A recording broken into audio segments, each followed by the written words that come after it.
نہ وہ فوج کو دیکھتا ہے، نہ وہ انسانوں کو دیکھتا ہے، نہ وہ کوئی عورتوں کی عزت کا اس کے دل میں ہے، اور وہ کہتا ہے جی میں 8 دفعہ وزیر رہا ہوں، کبھی کہتا ہے میں 16 دفعہ وزیر رہا ہوں، اور کبھی کہتے ہیں میں موسٹ سینئر سینئر پولیٹیشین ہوں، ہوں. اور یہ کوئی ایسا بندہ نہیں آیا جس کی اس نے چاپلوسی نہ کی ہو. بالکل ایسا ہی ہے، چاپلوسی بالکل ایسے ہی ہے. جیسے پہلے یہ نون لیگ کے ساتھ بہت زیادہ لائل بنتا تھا، نواز شریف کو سر یہ کہتا تھا کہ وہ مسلم امہ کا لیڈر ہے، پاکستان کا نہیں. اور پھر مشرف کو کہہ رہا تھا کہ یہ اس سے بڑا کوئی لیڈر ہی نہیں. ہاں اور 8 سال بلکہ 9 سال جو ہے یہ مشرف کے ساتھ چلتا رہا. اور پھر اس کے بعد اس نے پیپلز پارٹی میں جانے کی بہت کوشش کی ہے، لیکن وہ کہیں اس کو راستہ نہیں ملا، صحیح. تو پھر یہ پی ٹی آئی کی طرف آ گیا. تو مطلب یہ ہے کہ ایسے یہ ہیں جنرل لوٹے یہ جو. اور یہ سر واحد شخص ہے جس کو نواز شریف نے کہا جی میں سارا نو پارٹی شامل کر لوں گا، شیدے ٹلی نو نہیں کرے گا. اس کو بھی چپڑاسی بھی نہ نہ یہ انہوں نے کہا جی اس کو میں نہیں رکھوں گا. تو اب سب سے بڑا میرے خیال ایڈوائزر ہی یہ بنا ہوا عمران خان کا. نہیں، نواز شریف نے بھی یہ کہا تھا. میں ایک تو عمران نے بھی کہا تھا نا کہ اس کو میں چپڑاسی بھی نہیں رکھوں گا. نواز شریف نے کہا تھا جی سارے لوگوں کو جو چھوڑ گئے پارٹی میں ان کو واپس لے لوں گا، شیدے ٹلی کو، کیونکہ یہ ایسا آستین کا سانپ ہے، آستین کا سانپ ہے. اپنی چرب زبانی سے یہ جناب آپ کے قریب آ جاتا ہے. اور جیسے آپ دیکھیں ایک اس کے پاس ایک سیٹ ہے نا، تو عمران خان نے اس کو جس نے چپڑاسی بھی نہیں رکھنا تھا وزیر داخلہ بنا دیا اور طوفان اٹھایا ہوا ہے. ہاں جی.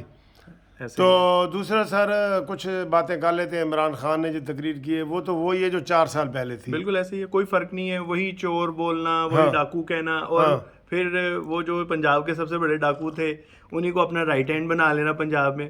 جی سر عمران خان کی کوئی بھی اسپیچ اگر سیریسلی لیتا ہے نا تو میرا خیال ہے اس کو خود سوچنا چاہیے کہ وہ کس جگہ پہ کھڑا ہے.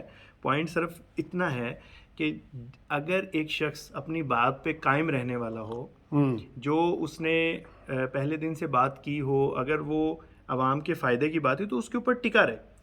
ہر بات میں یو ٹرن، اب یہ تو ویسے ہی مسٹر یو ٹرن فیمس ہے، تو چاہے وہ ٹیم بنانے میں یہ جس طرح پولیٹکس کے اندر آیا ہے اور اس نے ایسے ایسے پولیٹیشینز اپنی ٹیم میں شامل کیے جو تمام جماعتوں نے کرپشن کی بنیاد پہ یا ویسے تنگ آ کر چھوڑ دیے، اس نے لے لیے. اب یہ ان کے سر پہ کھڑا ہو کے عوام کی خدمت اور جمہوریت کی بات کر رہا ہے.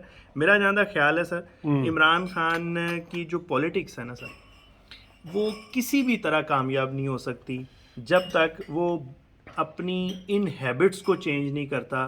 کہ یہ جو ہوتا ہے نا کہ میں نے کسی سے ہاتھ نہیں ملانا، سر یہ پولیٹکس نہیں ہے، یہ کون سی جنگ لگی. اور پھر ملا بھی لیتا ہے، شیدے ٹلی سے ملایا ہے جس کی آپ بات کر رہے ہیں، ڈاکو سے ملایا ہے، سر پوری دنیا میں ایم کیو ایم سے ملایا ہے، ایم کیو ایم سے ملایا اور مدد مانگی ہے. ہاں جی. سر پوری دنیا میں کسی بھی جمہوریت میں آپ چلے جائیں، جو سویلائز جمہوریت ہے اس کے اندر اپوزیشن لیڈر اور پرائم منسٹر نے مل کے بیٹھنا ہوتا ہے. یہ ایک گاڑی کے 2 پہیے ہیں سر جی. سر پارلیمان چلتا ہی تھا. اور آپ ذرا دیکھیں کہ اس نے کسی ایک ایشو پر بھی، اس کو پتہ چل جاتا تھا کہ اگر اسٹیبلشمنٹ نے کسی ایک خاص سیکیورٹی ایشو کی وجہ سے بھی کوئی نیشنل سیکیورٹی کا مسئلہ ہے تو اس میں اپوزیشن لیڈرز کو بلایا ہوا ہے، عمران خان نہیں آتا تھا. ٹھیک. تو یہ کس طرح ملک چلا سکتا ہے؟ یہ پاسبل ہی نہیں ہے. ضدی آدمی ہے، ضدی آدمی ہے سر. ٹھیک کہا ہے. اور میں بھی یہ کہوں گا ابھی جو آج اس نے تقریر کی ہے، ابھی سے بھی یہ دیکھیں یہ اتنا مکار ہے، میں اس کو مکار کا لفظ بولوں گا عمران خان کے لیے.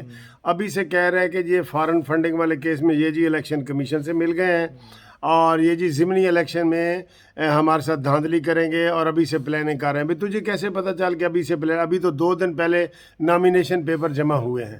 یہ صرف پری پلاننگ کے طور پہ نا یہ ساری چیزیں کرتا ہے. اور یہ جو کہتا ہے جی میں خودکشی کر لوں گا، یہ سارے اس نے وہ ایک کام سر جی، ایک کام اس نے پاکستان کو کہ بال بال کو قرضے میں پھنسا کے یہ بندہ گیا ہے.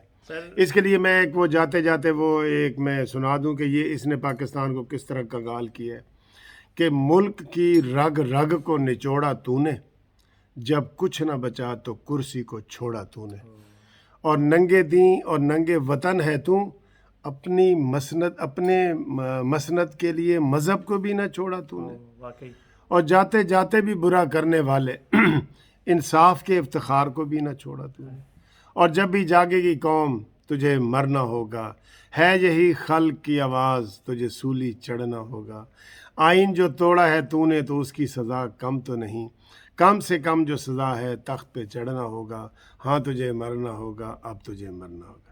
یہ ساری نظم سر مجھے یاد آ گئی ہے تو میں نے آپ کے گوش گزار کر دی ہے۔ شیخ صاحب آپ کا بہت بہت شکریہ، thank you. اور آپ تمام دوستوں کا بھی شکریہ ایک دفعہ پھر۔ ہیپی فادرز ڈے، اللہ حافظ۔